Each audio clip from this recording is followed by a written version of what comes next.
All right, what's up, everybody? Welcome back for another awesome episode. We have another awesome guest this week. We have Tara De Leon with us.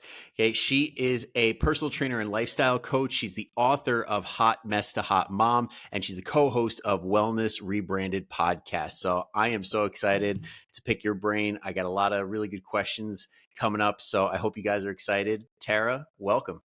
I'm excited to be here. Thanks so much for having me. Oh, you're very, very welcome. So I like starting it off every single guest. I love to know origin stories because when it comes to fitness, when it comes to nutrition, like everybody kind of comes from a different place a little bit. And we all have the same goal at the end of the day to feel better, look better, and operate better. So I'm just curious, like what got you into the whole health and fitness space for yourself and then like as a profession? So I've had like a hell of a transformation throughout my life. I used to be very like diet culture focused, and now I'm very anti diet culture, and it is all about like being healthy and being able to, get on up and down on the floor with my kids and, things like that. Whereas in the olden days, my origin story was like I wanted to look great naked. So my history starts back when I was a kid. I was super ugly. My teeth were horrible. My parents cut my hair in a like inch long pixie cut that, I just don't have the right face shape for that. And I was super fat and out of shape, and I got bullied a lot as a kid. And, it was just like very unpleasant looking childhood in terms of like physical health. But I got into college. Well, I did Taekwondo like in high school. And then in college, I lost a bunch of weight, just by nature of growing up. It's not like I did anything special. But grew out my hair, got braces, got my pearly whites here. And, once I got to college, this was like not pre-internet. I don't want to say I'm like a super dinosaur, but like the internet wasn't good back then. So it was really hard for me to look up like what classes I needed to be taking.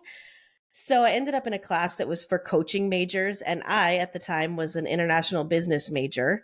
And my professor for sports fitness techniques was like, "Oh yeah, totally, stay in the class. It's awesome." Now I know, like, actually, probably I shouldn't have been in that class. Like, it had nothing to do with anything I needed to take. But he was so passionate about everything that he was teaching that it like piqued my interest. He taught us how to clean. He taught us how to snatch, deadlift, like all this cool stuff. And at one point in the class, I had kind of like a light bulb moment where I was like, oh my God, this is the secret to like never being fat again. And I was like, I should make this my major. And at the time, I was waiting tables at Outback Steakhouse and basically surviving off of their loaves of bread as my main staple in my diet. And one of my coworkers was a personal trainer. He's like, "You got to get certified, dude. We should do this thing. You'd be a great trainer." And I was just like, "Okay." And here we are 20 years later. I'm still doing the thing, but it's definitely been an evolution in how I started versus what I do now. It's interesting you say that you worked at the Outback Steakhouse because honestly, I swear the best personal trainers all used to be servers at some point in their lives. Yeah, it's like we've learned to talk to everyone and deal with Yes. things we shouldn't have to deal with. Hey, I mean, if you can master those people skills in a job as crappy as serving tables, personal training's a piece of cake. You just learn your stuff and Totally. you're like, all right, I could chat it up for an hour. Yes, 100%.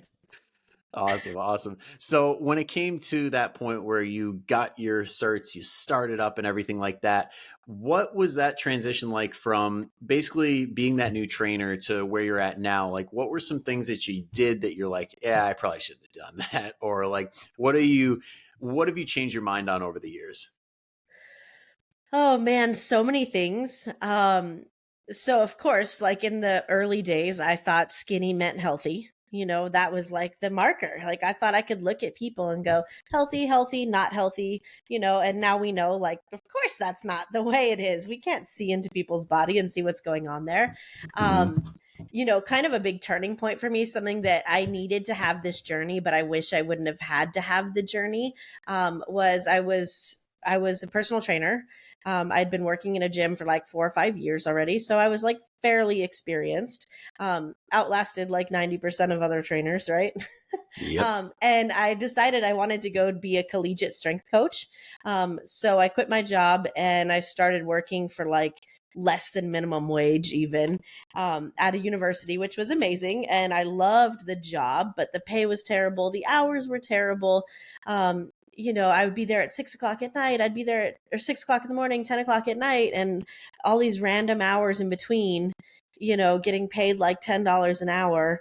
And of course, there was like politics involved with it. Like, I had a lot of athletic directors over the years tell me, like, oh, well, we can't have a female strength coach for men's sports. Like, the guys won't listen. And I was like, that's not at all accurate, sir. The Yeah. ones who won't listen are the athletic directors. The athletes have no problem at all with me being a female. So I did that for like 10 years, which I loved. But eventually at one point I was like, hey, I'm here like all the time and I want to have a family. Like, I'm ready to have kids. I can't afford to buy a house on this salary. So like, what am I really doing?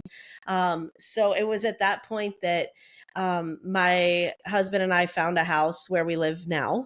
And there's a gym like less than a mile away. And so I quit my job, closed on this house, and started at the gym all in the same day. It was like a crazy weekend. But it just so happened that the boss at the gym down the street was a guy that I used to work with at like my very first job way back when. And he was like, hell yeah, we'll hire you. Come on, when can you start? Like, it was the easiest job interview ever. And I was definitely nervous about it, right? Because I don't necessarily look like the stereotypical personal trainer. Like, I live in a larger body and, I'm like a 40-year-old woman. I'm not like an 18-year-old dude bro, even though I am a dude bro on the inside. So I was like a little bit nervous, like, oh God, what if people won't train with me because I don't look like jacked and juicy? And it was like completely unfounded. And I'm busy and happy at the gym and I Yeah. love it. So while I wish I wouldn't have wasted so much time as a collegiate strength coach because it didn't help me get closer to my goals at all, I couldn't have been where I am now without having experiences like Yeah. that. And I'm so glad that you said that based on like that mentality, because as personal trainers, we're not immune to it, where it's like, if we're not shredded, how are we going to get clients? Because that's what everybody thinks, right? Yeah, But then you find out that's only what the shitty clients think, because they think that your results correlate to theirs. The good clients are like, hey, I totally. like what you're saying. I think it's going to help me. And that's all that matters. I actually had a conversation with one of my trainers at the gym yesterday who is a bodybuilder and he totally is jacked and juicy. He's like won competitions and stuff. And he's having a really hard time getting clients because people don't want to train with him. They don't want to Yeah. look It's like him. intimidating. And I'm like, do you know how freaking hard it is to look like you? Like, Yep. and I said, dude, like, I don't look like the way my clients want to look Yep. either. Right. But it is possible that we both have knowledge that will help our clients regardless of how our own bodies appear.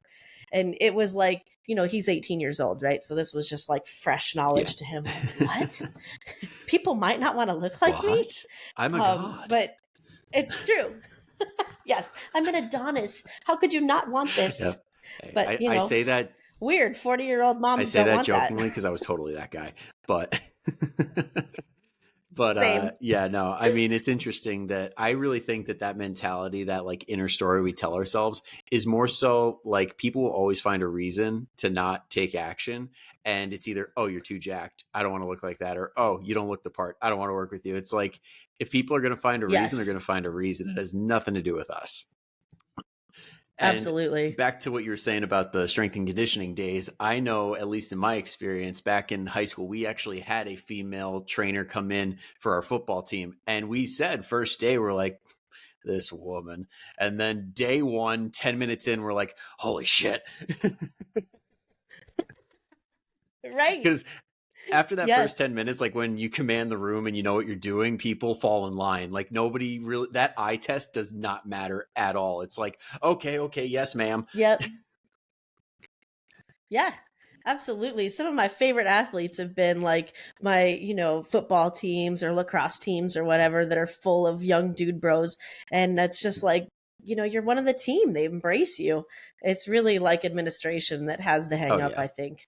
And I would be so bold as to say it's mostly because they're old timers and they didn't grow up in a time where women did anything cool. So they're like figuring it out Exactly. still. And I know I was looking through your post before we hopped on here, and you guys had a really good segment on your podcast about like the history of women and like sports and fitness. Like, I'm interested to talk a little bit about that because, like you just said, like maybe what, 50, 60 years ago, it's like, oh, you just belong in the kitchen. Like, don't bother me. But now it's been a whole Totally. 180 where it's like, okay, we're going to lift some heavy shit and we're going to be badass. Totally. Yeah, so interestingly, that episode is our least popular episode Hmm. ever. That's the guilty For listen. whatever That's the guilty reason. listen. Everybody's like, I hear you, but I'm not going to like this. Yeah. Yeah, I thought it was super interesting. That one was like my idea. I was like, we should talk about this. And apparently nobody cares. But essentially, like, if you look at the history of fitness, it goes back to like, Greek and Roman times. But the history of women's fitness, particularly in this country, it really is like, in the 60s and 70s, we were wearing like vibrating belts to help like burn our fat, quote unquote. Um, and then of course the 80s came, and like fitness in the 80s was so fun and colorful, and like That Jane Fonda hair. and leg warmers. The hair, like it was like fun music, but all of it was in the pursuit of like shrinking yourself smaller, smaller, smaller. Nobody ever cared about being strong. Like, I don't think women even thought that. As long as they were strong enough to like do their daily life activities, which is the point, right? um that was enough. But back then women were still kind of going like, oh, I need a strong man to do these things for me. Now we're kind of all like independent and like, hey, I got to be strong enough to do my Yep. own stuff. So we've definitely had like this transformation. And as much as, if you know me, you know that I generally like don't love CrossFit.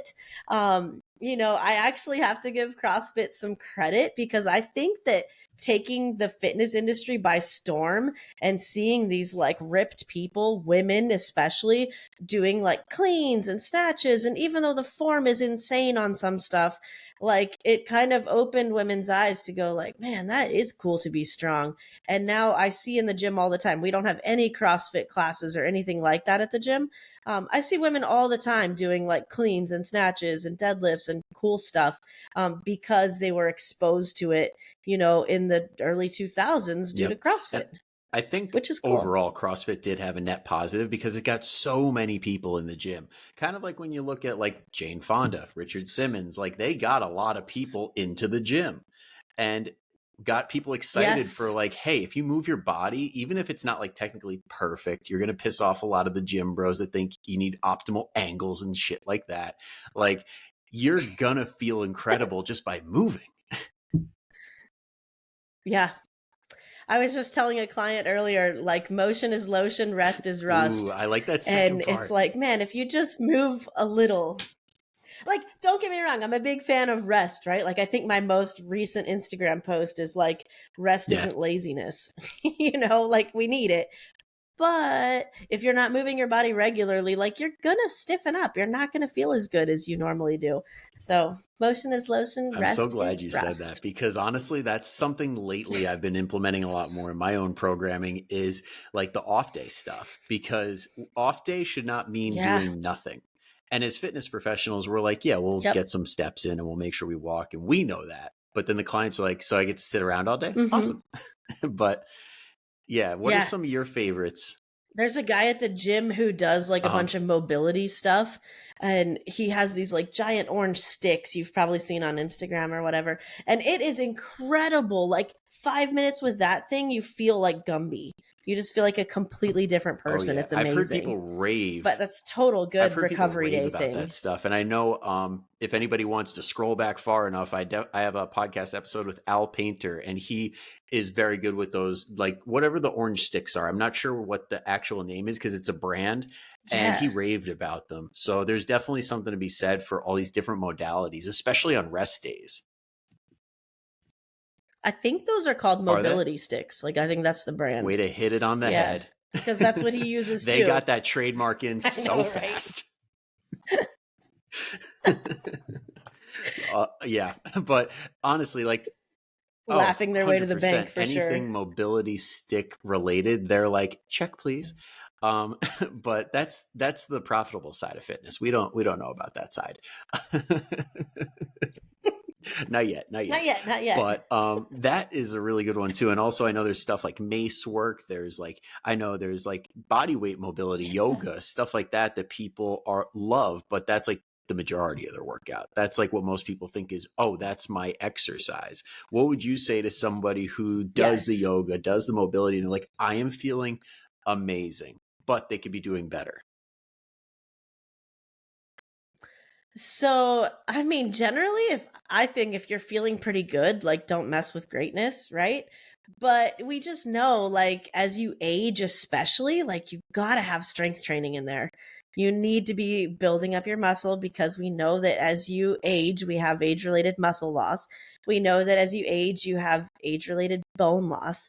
And lifting weights like twice a week for 20 minutes is going to protect against that. So I'm not telling you have to be in the gym and like be a total dude bro every single day, but like just a little bit of weightlifting twice a week is going to go so far into making sure that you age 100%. gracefully. Like being able to get out Yeah. of a chair. So, my husband and I are both like larger sized people, and we've had our couch, which was a hand me down from my mom. So, the couch is like 20 years old. And one of our cushions, the one we always sit in, is like completely flat. And like it's hard to get out of that seat. And it's like, oh my God, I'm 40. So if like my mom comes over to sit there, like I can't have her sit in that seat. There's no way she'll get out of it. But if you were lifting for the past 30 years and you had a little bit of leg strength and a little bit of core stability and a little bit of balance, which you could get in twice a week for half an hour, maybe, getting out of that seat wouldn't be any Yeah. problem. Right?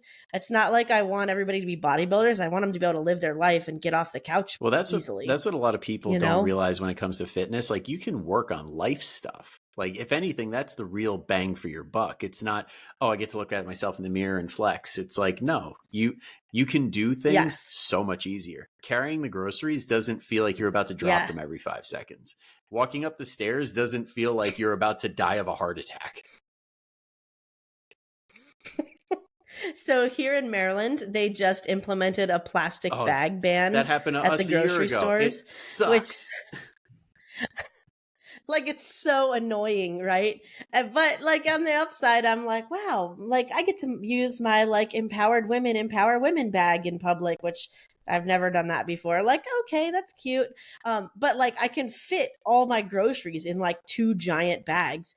But can I carry the two giant bags is like definitely a struggle to get from like the car to the front door without like dropping your keys and your purse. It's changed a lot of things. So it's actually made me do a hell of a lot more farmers Oh walks at the yeah. gym. And as you said that, it reminded me, my girlfriend actually just started Orange Theory. And as much as we talk about group classes and Oh, like fun. not being like optimal, it does include weights. And she's starting Mm-hmm. to be like, hey, I'm going to take the bags. Like, I'm going to like walk with all this stuff. And I'm like, you go, girl.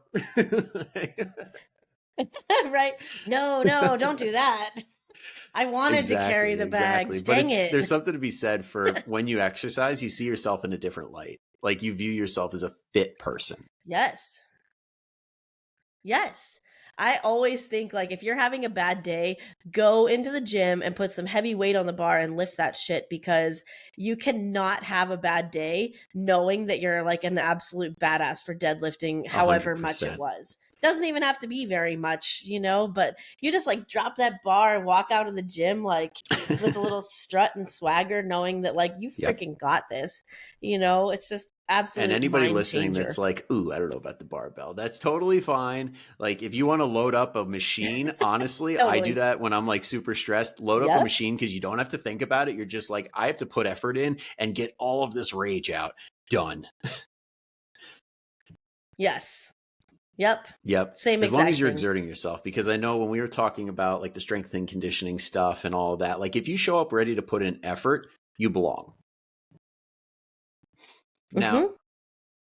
I don't Absolutely. want to get too far away from it because I do want to circle back and talk about your book. So I'm assuming some of these concepts show up in the book. Would that be fair to say? Yeah. Fair to say. Yep.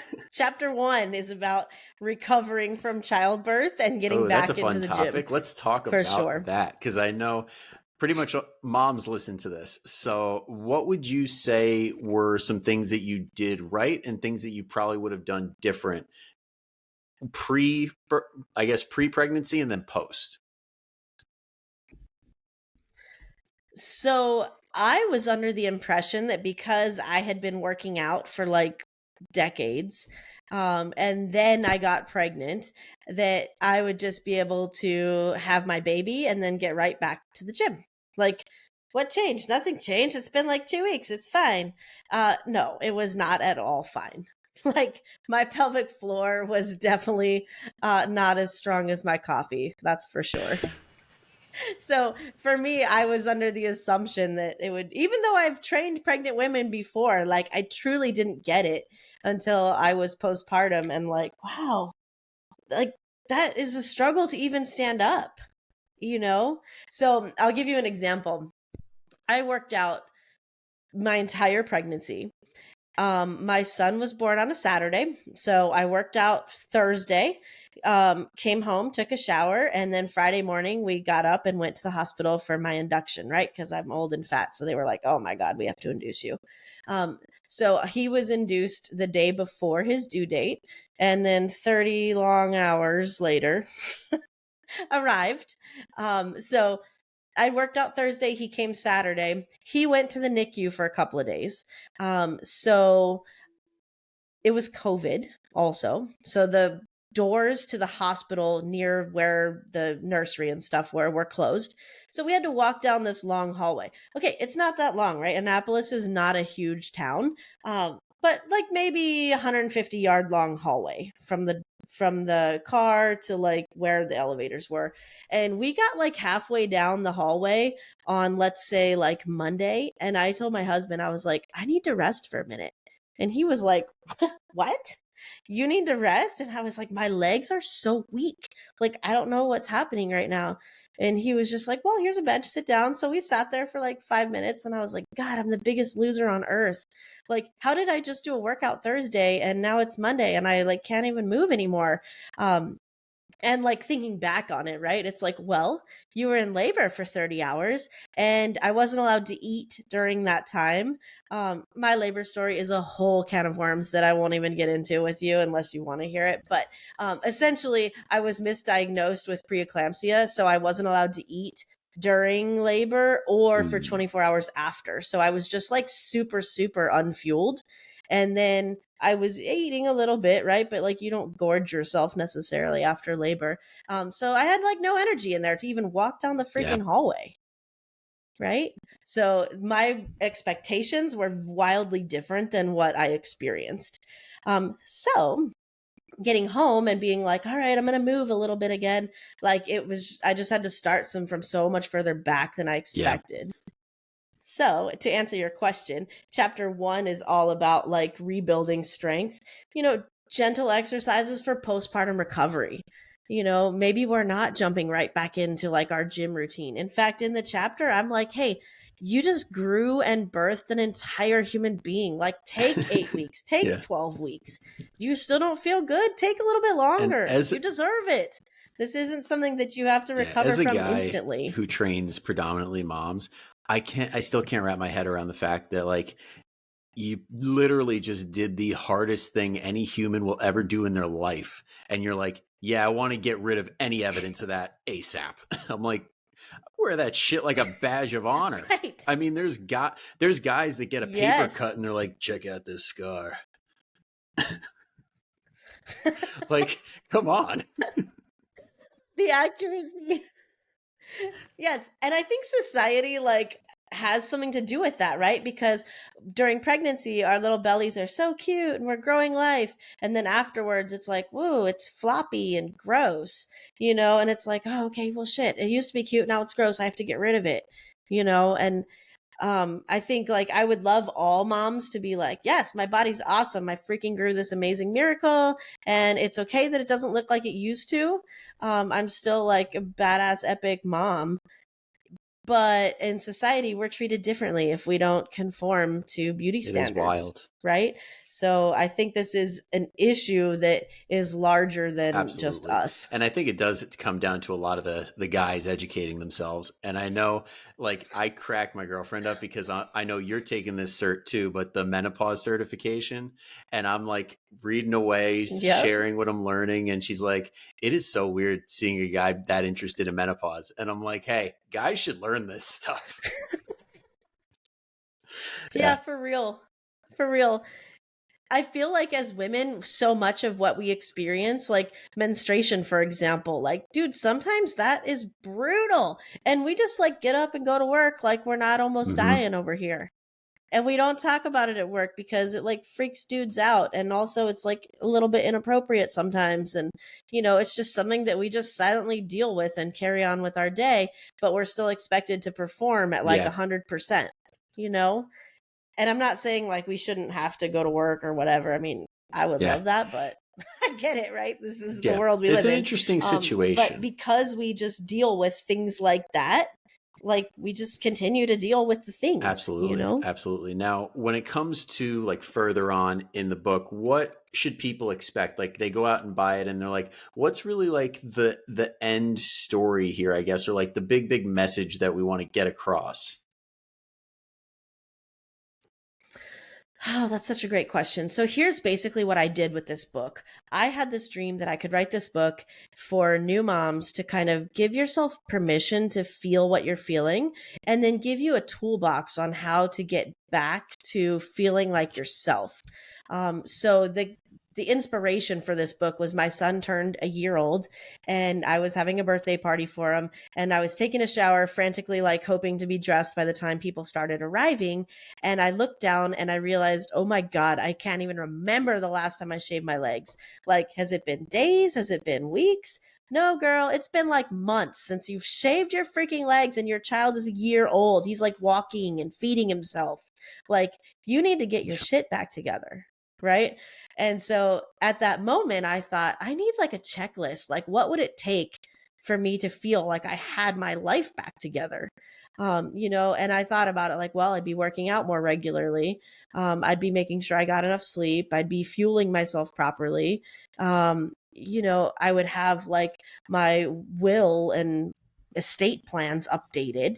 I would have, some guidance on like how to do the things I wanted to do, like what used to make me feel like me. Right. Now, granted, I was a little bit of a special scenario because I had my child during COVID. So, like, nothing was normal. But I still feel like once women have a baby, we kind of feel like, man, the old me is gone, which is true, right? We're never going to go back to who we were before we had a child. But for me, I felt very lost. I went from being Tara, you know, wife, daughter, personal trainer, bestie, all these different hats that I wear, all that stuff got thrown by the wayside and it was just mother, milk maker, caregiver. Like my whole personality kind of changed. So this book is like the toolkit that I wish I had back then. So when I shopped it to the publisher, she was like, "Okay, I freaking love this idea, but are you an expert in all those things? Like, are you a dietitian and are you a sleep, guru and all this shit?" And I was like, "Well, no." So she was like, "This book is better as an anthology." So she's like, "Obviously, write your chapter." I wrote a chapter on like body image, and I wrote one on returning to exercise. And then I have like an intro chapter and an outro chapter, closing chapter. So I did write like a majority of it, but I also pulled in other experts to talk about like how to find a village for yourself, right? Like in this country, we don't really do the village anymore. We only have a village if you pay for a village, which let's be honest, not all of us are Well, like dripping in there's something diamonds to wrong afford a if village. quitting your job makes Um, more financial sense than sending a kid to daycare. yeah, like totally. So we've got a chapter about that. I have a chapter about, motherhood is hard. Eating doesn't have to be, right? How to like meal plan, a positive spin on parenting, like just kind of like touching all those aspects that I found challenging. Um, to give you like, here's a little story, and then every chapter has a tool. So even if you're too busy as a new mom to read the entire book, which by the way, it's an easy read and it's pretty fun if I do say so myself, it has tools in it that are only like a page long. So like my tool for postpartum recovery exercise is a workout plan. So you just take that and you can use it. There's like meal advice. I don't want to say meal plans, but there's like meal guidance in the meal chapter. There's how to do an estate plan. Like here's some links to click on and, or to go to so you can file your own estate plan so that you have that taken care of. Like it's really like a toolbox of what every new mom probably needs and doesn't Yeah, realize that she that needs yet. sounds super, super helpful because I feel like the best books that were written were literally people that are like, I wish I had this at some point in my life. And then it speaks such volumes and is so impactful for all the people that got it at the right time. Yeah, my hope is that this becomes like a very popular baby shower gift, because it makes more sense to read it before you're in the thick of it, even though Yep. like you can, right? Like it's such short chapters, and I did that on purpose so that like you can read it during a feeding or something. But if you kind of know going into it, like, oh, I'm gonna keep my eye out for like there's a chapter on like postpartum depression, anxiety. We don't talk about that kind of stuff enough. So like little things to look for there. So you don't have to wait till you're in the thick of it to realize, oh shit, I've got this issue. I should have Yep. done And I whatever, know right? being I know So being hopefully in the it's strength helpful. and conditioning space, like one of the big things that I try to talk about as much as possible to try and normalize it because it seems like such a big thing that not enough people are taking advantage of is pelvic floor physical therapy postpartum. Can we go into that a little bit? Yes. Yes. Yes. Okay, Brian, let me tell you this. I went to my doctor 6 weeks postpartum, and very typically they were like, okay, cool, you're open for business, enjoy. And I was like, wait, but what? Like, but it doesn't feel right down there. And they were like, yeah, no, you're good. It's healing good. You can have sex now. Enjoy. And I was like, great. So I said, well, listen though, like when I sneeze, I'm peeing my pants. And they were like, yes, you're a mother. That's going to happen. Don't even worry about it. And I said, okay, right? So my annual exam was somewhere in the realm of like 6 months later. So I went back and I said, okay, so listen, I'm still peeing my pants every time I cough or sneeze. And like, it's about to be flu season, dude. So this is not acceptable to me. And I kid you not, she was like, uh, well, you could go get pelvic floor physical therapy, but it probably doesn't work. So I wouldn't even waste your time. And I was like, well, what are my other choices? And she was like, just wear a pad or something. And I'm like, I am 30 whatever years old. I am not going to wear a pad for the rest of my life starting at 36. And she was like, okay, well, just change your undies a lot. Like that was the advice I was given. I was like, this is bullshit, dude. We deserve better than just like, sorry, you're peeing your pants all the time. Like, unacceptable. So, lucky for me, I have a really great network that I've kind of built over the years here locally. And I know a bunch of pelvic floor physical therapists. So, I sent in, like, the inquiry form to my friend. And to this day, she's like, it's the best inquiry form I've ever read. Um, she thought it was hysterical the way I described, like, my husband pees with like this big strong stream of pee, and then I'm over here like drip drip drip drip drip, and I'm like, God, and I like get like ragey about it, like this guy just peeing over here and me These are sitting the there real for five couples minutes problems. leaking, you know. Right. This is what we're fighting about, right? And she was laughing so hard. She's like, okay, you're a good candidate for pelvic floor PT. So I went in and she assessed me and she's like, okay, so you've got a little bit of like separation in your abs, which of course is so common with most pregnant women. And she fixed that in about It's 4 wild. minutes. She did some like crazy massage. Like that's Because how that, for easy it anybody that is doesn't know, it's called sometimes. diastasis recti, and that stuff can be a big, big problem. But the fact that Mm-hmm. she could fix that so fast, it's mind blowing. Yeah. Yes. And my OB didn't even assess it. She was just kind of like, yeah, like, welcome to motherhood. Your abs suck now. By the way, guys, just for the record, I got a new OB. I see someone else now. But she fixed that in about 4 minutes, and it was just like weird, like pressing on the belly. It wasn't even anything invasive. And then she referred me to like one of her coworkers who did like pelvic floor physical therapy, which is incredibly invasive, at least in the situation I was in. Think of it as like foam rolling the inside of your vagina, but somebody else is doing Yeah, the foam that's got to rolling be an for you. interesting image on our way to work right now. Like, okay, got that in my head. So I will tell you, it's like totally awkward, right? Because you're laying there with your cooch all on display, and they're like chatting about the weather, and like for me, because I'm interested in it, they're like, "Oh, do you feel this muscle right here? This is the levator, whatever kiss." And she's like, "That's really super tight." So she was like, "I'm gonna massage that," and you could feel her inside, like doing like rubbing on it, and you're like, "What the heck?" And it's not painful, but it also wasn't It pleasant. almost sounds like a It was deep just kind of tissue like massage, this. but inside. Like it's like, okay, Yeah, I know totally. this is good for me. And for all the husbands that are listening to this, it's not the same. That's how I justify it in my head. Oh, that feeling of like this is not comfortable, but I know it's good for me. Yes, that's exactly how it was. So I did a few sessions of that, probably like 8 or 9 sessions of things like that. And of course, they had me do different, like, clench and then relax, and then clench and hold it for 10 seconds, and then relax, and then bear down. Right. Like there was a whole bunch of different patterns that they had me do. For me personally, my problem was that all my muscles were just too tight. So when I would go to sneeze, typically you sneeze and your pelvic floor contracts to like make sure no pee gets out. For me, mine was already contracted all the time. So it was just kind of like, oops, well, sorry. So for me, what they worked on me with was learning to relax my pelvic floor. And this probably harkens back to like the olden days where we were all told like Kegels all the time. Like, by the way, that is not the secret, guys. Not Kegels all the time. You need to also learn to relax your pelvic floor. But like for real, 8 or 9 sessions, and I'm like That's 95% wild. better. And yet our healthcare system was just like, it's probably Yep. not going to work.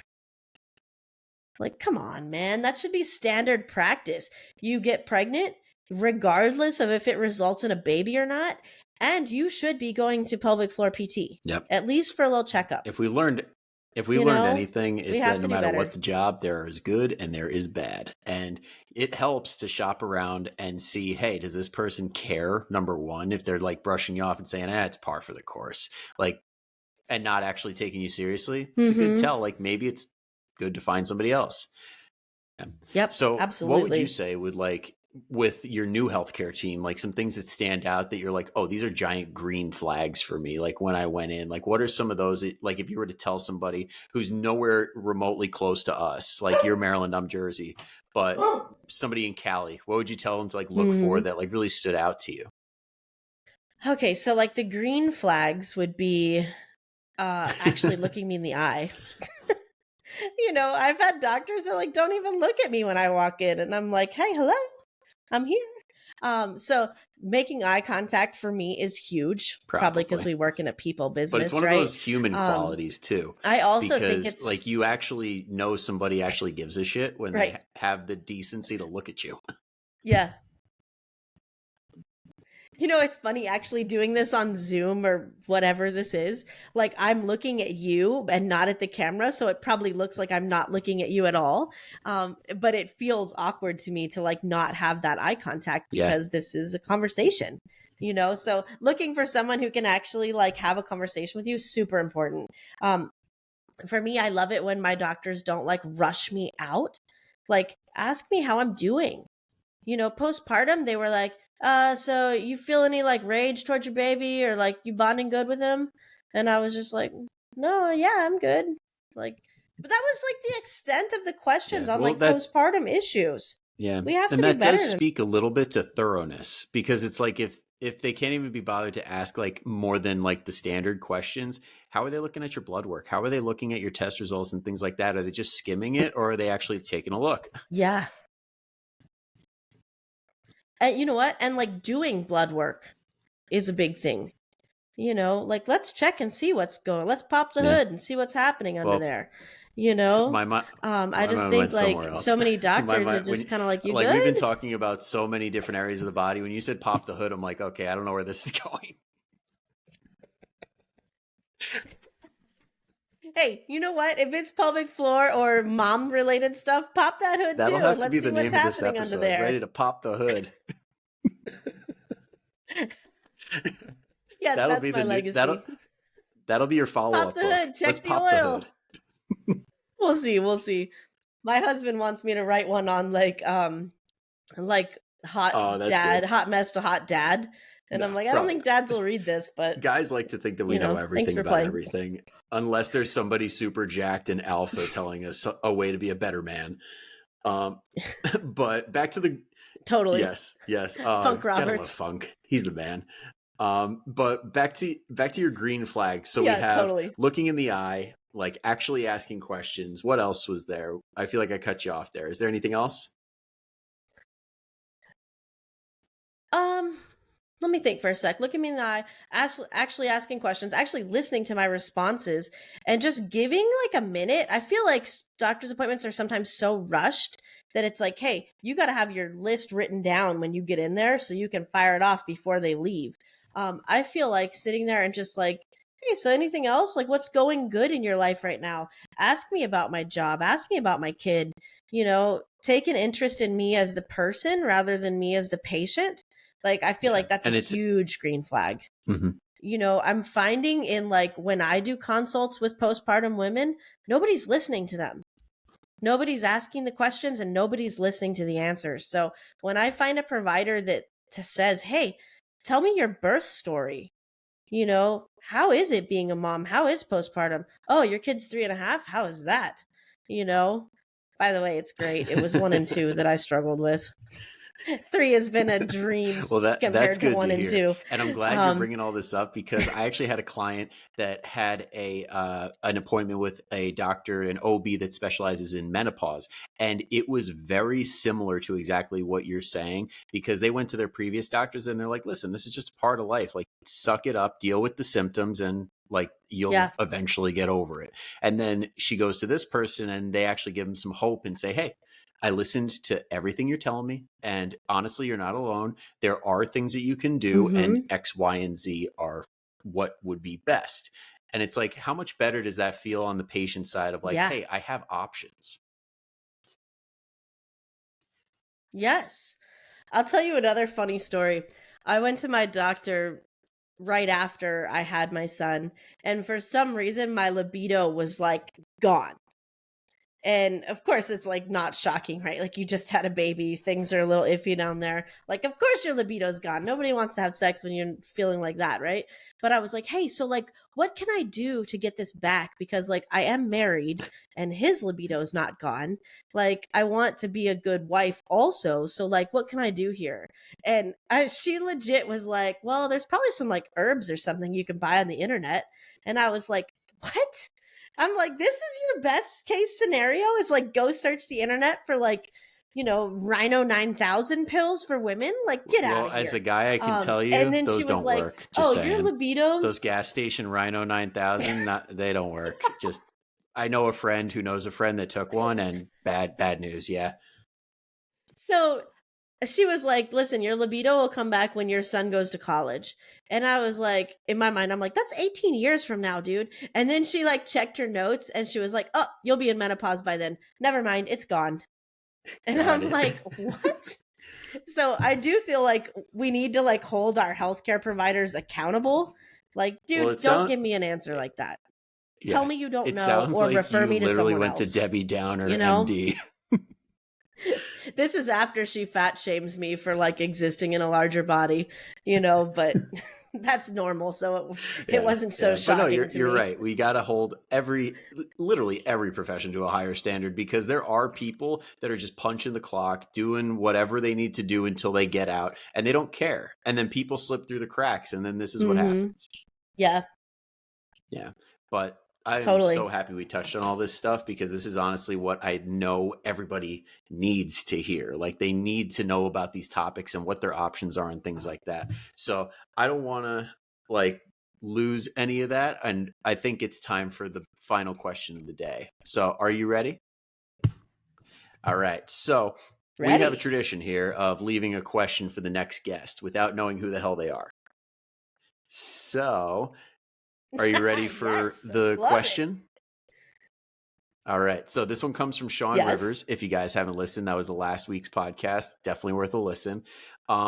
In the health space, what is the hill you're willing to die on? Oh man. I So have many all hills. the I'm willing to hills. die on quite a few hills, to be honest. Is there a mountain range This is nearby? I feel Tara's like that Rocky could be a Mountain good fit Range. for me. I would prefer mountains that are a little bit warmer. Oh, Maybe like okay. the We'll go with Ko'olau those. Mountains in Hawaii. Okay, so hills I'm willing to die on in the health and fitness space. One is that weightlifting is essential. I don't care who you are or what your issues are. You need some form of resistance training in your life. Another one is that weight doesn't equal health, and that we need to be looking at the activities that a person is doing. Are they moving? Are they sleeping? Are they eating a wide variety of food? Okay, if they're hitting all those things, then the fact that they exist in a larger body is probably not the biggest problem in the world, right? Um, and then last one is that sleep is so underrated, and none of us are getting enough of it, and we need more, especially women. I actually read a thing recently that was like, oh, most of our sleep studies have been done on men, and that's where we get the 7 to 8 hour a night rule. But women actually need like 9 to 10 because of the mental load that we carry.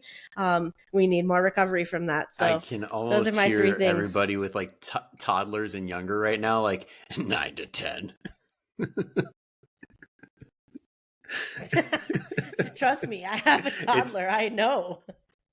And unfortunately for me, my husband is an early waker upper. So he will wake up an hour before I'm ready to be up.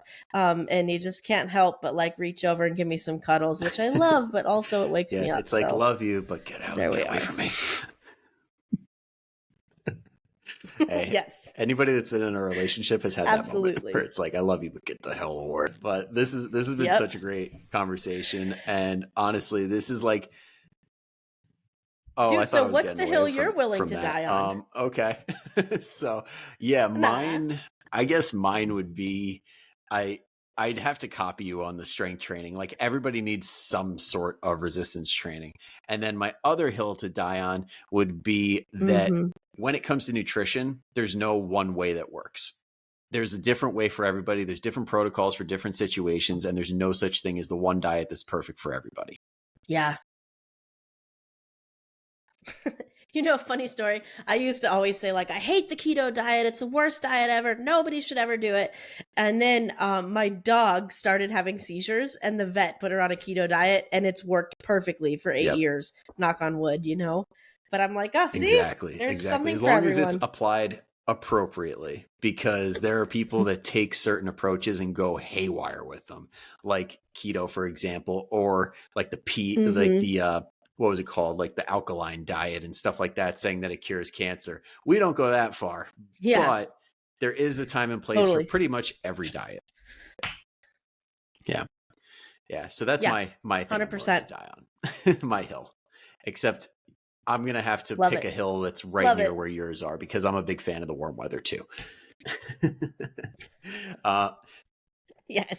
There we go. There we I go. have I'll a set up a mountain nice picked out for spot. you. So thank you for coming on. I really do appreciate it. This is probably the most honest conversation I've probably had on this entire podcast around these topics. So I know that people got a ton of value from it. Wow, I love And if it. anybody right now is listening and they're like, I know somebody who's about to give birth or trying to get pregnant, or maybe even past that point, they're postpartum, and you're like, they need this information, go ahead and send it to them and be like, just listen and you'll be happy you did. Okay. And if you want to find Tara and Totally. hear more about all the awesome stuff she puts out, get on her list to get her book, where can they find you?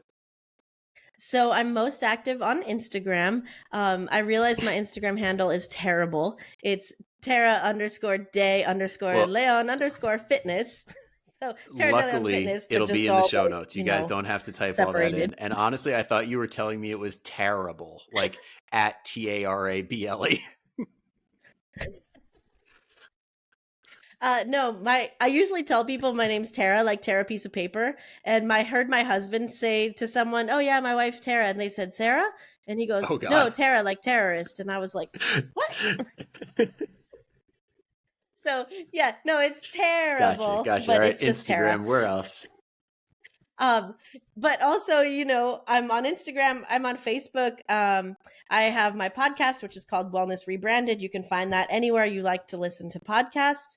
And of course, the book's coming out. So Absolutely. look for And as that soon on as you start Amazon. posting about it, I'm sure as hell going to be resharing it. So you guys will catch it on my media too. As for all that other stuff, all the links are going to be down below in the show notes. So you don't have to go searching. So Tara, thank you again for coming on. Really appreciate it. And everybody who is listening, I know that this is super valuable. So thank you for tuning in the entire time.